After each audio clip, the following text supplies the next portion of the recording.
여러분, 만약 지금 당장 당신의 손끝에 닿는 모든 것이 순금으로 변한다면 어떨 것 같습니까?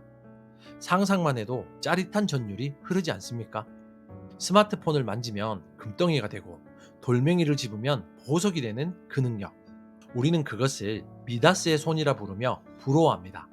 하지만 신화 속 미다스 왕이 신에게 울며 불며 그 능력을 거두어 달라고 빌었던 진짜 이유를 기억하십니까?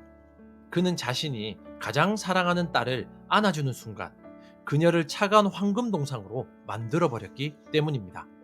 따뜻했던 체온은 사라지고 사랑스러운 웃음소리는 금속의 냉기로 변해버린 그 끔찍한 비극. 이것은 단순한 옛날 이야기가 아닙니다. 오직 돈과 성공이라는 한 가지 목표만을 향해 질주하며 주변의 소중한 것들을 차례로 죽은 금덩이로 만들어버리고 있는 현대인들에 대한 서늘한 경고장입니다. 반갑습니다.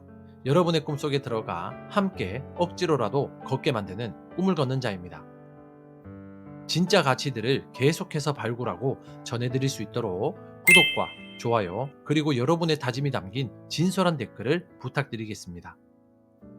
오늘 저는 뇌과학과 심리학의 관점에서 왜 한 가지, 즉 돈만 보고 달리는 뇌가 필연적으로 가장 소중한 것을 파괴할 수밖에 없는지, 그리고 미다스의 저주를 끊어내기 위해 우리는 무엇을 해야 되는지 처절하게 분석해 드리겠습니다. 도파민의 독주. 뇌는 황금 이외의 모든 신호를 차단한다. 미다스 왕이 무엇이든 금으로 변하게 해달라고 빈 것은 뇌과학적으로 볼 때 심각한 도파민 중독 상태이자 인지적 편협의 극치입니다. 우리 뇌의 보상회로인 측좌액은 돈, 지위, 성공과 같은 강력한 보상을 기대할 때 도파민을 폭발적으로 분비한다고 합니다. 문제는 이 도파민이 더 많이, 더 빨리를 외치는 탐욕스러운 신경 전달 물질이라는 점이죠. 당신이 돈이라는 한 가지 목표에만 몰입하면 뇌는 효율성을 극대화하기 위해 다른 신경 회로를 차단하기 시작합니다. 이를 선택적 주의라고 합니다. 성공을 쫓는 뇌는 가족과의 대화, 휴식, 건강, 취미와 같은 가치들을 불필요한 노이즈나 성공을 방해하는 장애물로 인식합니다. 미다스가 만지는 족족 금이 되었다는 것은 그의 뇌가 세상 모든 대상을 경제적 가치로만 환산하기 시작했다는 은유입니다. 이 상태가 지속되면 뇌의 전두엽은 공감 능력과 감정 조절 능력을 상실합니다. 밥을 먹으면서도 일 생각을 하고 아이와 놀아주면서도 주식 차트를 봅니다. 물리적으로는 함께 있지만 정신적으로는 이미 그들을 황금, 즉 돈으로 치환해버린 것입니다. 뇌가 한 가지 목표에만 고정되면 주변 환경은 그 목표를 달성하기 위한 도구로 전락합니다. 당신이 성공을 위해 밤낮 없이 일하는 동안 당신의 뇌는 이미 당신의 딸, 아내, 친구를 성공을 위해 잠시 미뤄둬야 할 대상, 즉 생명력이 없는 차가운 동상으로 만들고 있었던 것입니다. 이것은 비유가 아니라 실제적인 뇌신경학적 가지치기 현상입니다. 딸이 금으로 변하는 순간, 성공의 역설과 필연적 상실. 미다스 신화의 하이라이트는 그가 배가 고파 빵을 집었을 때 빵이 금이 되어 먹을 수 없었고 목이 말라 포도주를 마시려니 금물이 되어 마실 수 없었으며 위로받으려 딸을 안았더니 딸이 금이 되었다는 장면일 것입니다. 이것이 바로 성공학에서 말하는 기회비용의 잔인한 실체입니다. 경제학 교과서에서는 A를 선택하면 B를 포기해야 한다고 점잖게 가르치지만 인생 실전에서는 그 대가는 훨씬 혹독합니다. 당신이 돈이라는 황금에 눈이 멀어 달려가는 동안 당신은 필연적으로 생명력 있는 관계를 포기해야 하는 환경에 처하게 됩니다. 이것은 우연이 아닙니다. 에너지 보존의 법칙에 따라 당신의 성공에 100의 에너지를 쏟으면 가족과 건강에는 0의 에너지가 남기 때문입니다. 나중에 성공해서 잘해주면 되지라는 생각은 미다스의 가장 큰 착각이었습니다.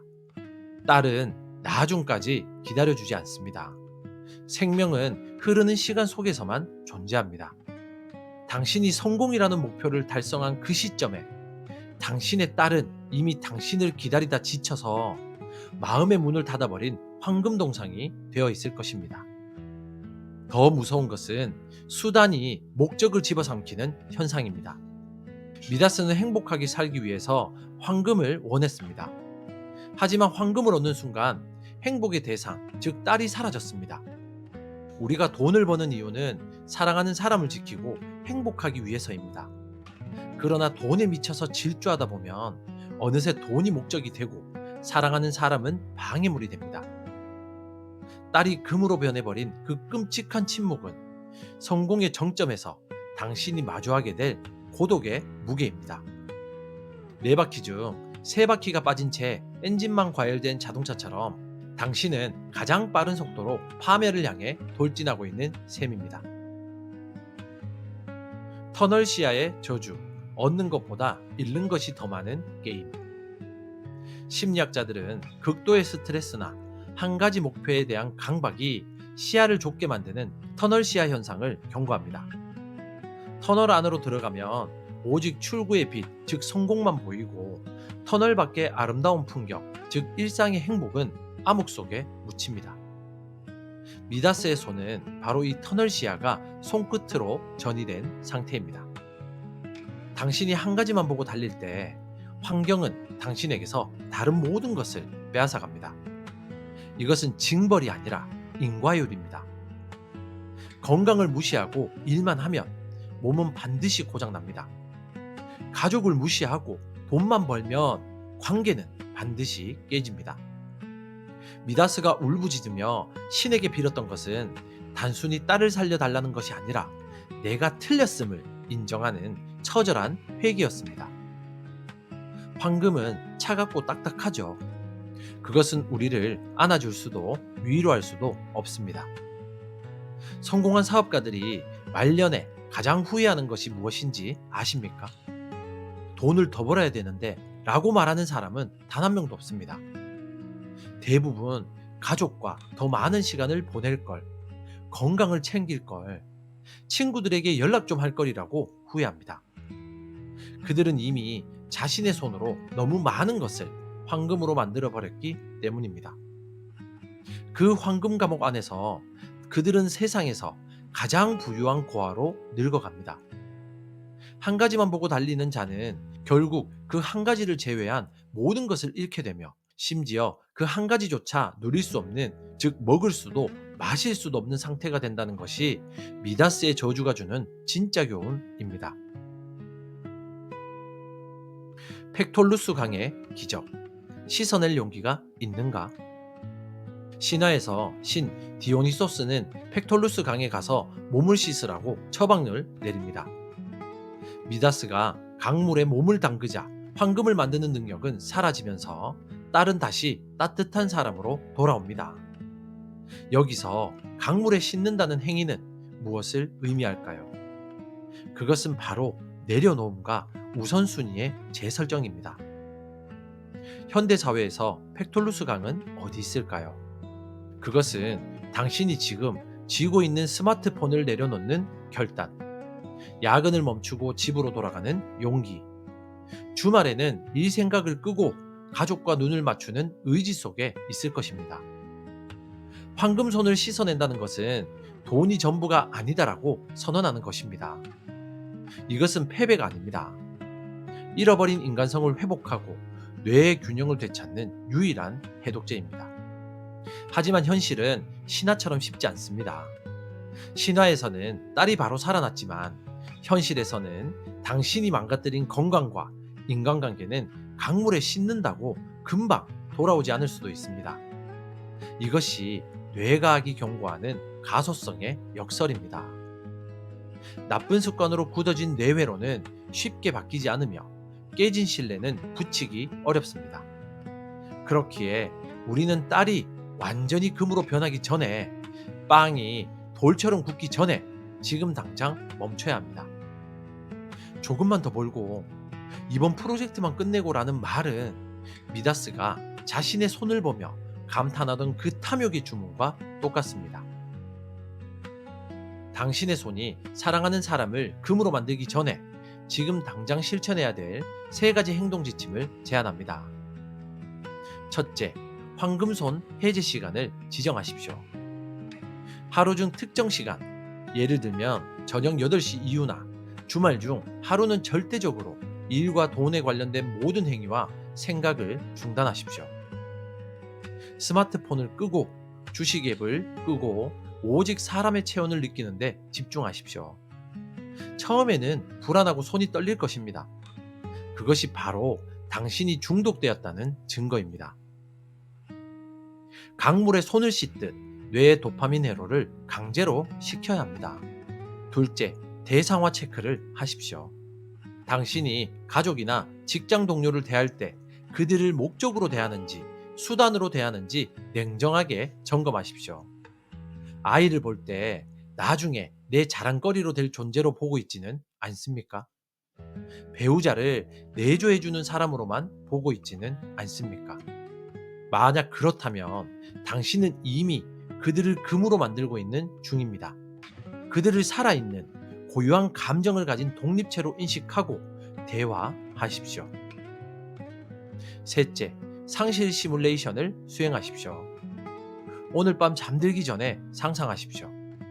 당신이 번 그 엄청난 돈만 남고 당신의 가족과 건강이 모두 사라진 상태를 텅 빈 펜트하우스에서 혼자 금덩이를 안고 우는 모습을 구체적으로 시각화하십시오. 뇌는 상상과 현실을 구분하지 못합니다. 그 끔찍한 고독감을 미리 체험함으로써 당신의 전두엽에 강력한 경고 신호를 보내십시오. 이 길로 계속 가면 끝은 여기다라고 말입니다. 오늘 우리는 미다스의 손이 축복이 아니라 가장 끔찍한 저주임을 확인했습니다. 한 가지, 즉 돈만 보고 달리는 뇌는 도파민에 중독되어 주변의 소중한 가치를 인지하지 못하는 터널 시야에 갇힙니다. 그 결과 필연적으로 가족, 건강, 행복이라는 다른 바퀴들을 포기하게 되고 결국 성공의 정점에서 사랑하는 사람을 차가운 동상으로 만들어버리는 비극을 맞이할 겁니다. 황금을 쫓느라 생명을 버리는 것은 목이 말라 바닷물을 마시는 것과 같은 어리석음입니다. 여러분, 당신의 손은 무엇을 위해 존재합니까? 차가운 금속을 만지기 위해서입니까? 아니면 사랑하는 사람의 따뜻한 뺨을 어루만지기 위해서입니까? 제발 부탁건대 훗날 억만금을 주고도 살 수 없는 딸의 웃음을, 아내의 젊음을, 당신의 건강을 지금 헐값에 팔아넘기지 마십시오. 신은 당신에게 감당할 수 있는 만큼의 복을 주었지만 탐욕은 당신에게 감당할 수 없는 저주를 내립니다. 지금 당신의 손을 씻으세요. 그리고 곁에 있는 사람을 꼭 안아주십시오. 그 사람의 온기가 당신이 가진 황금보다 훨씬 더 값지다는 것을 깨닫는 순간이 오기를 바랍니다. 지금까지 당신의 꿈 곁에서 함께 조용히 걷는 꿈을 걷는 자였습니다. 감사합니다.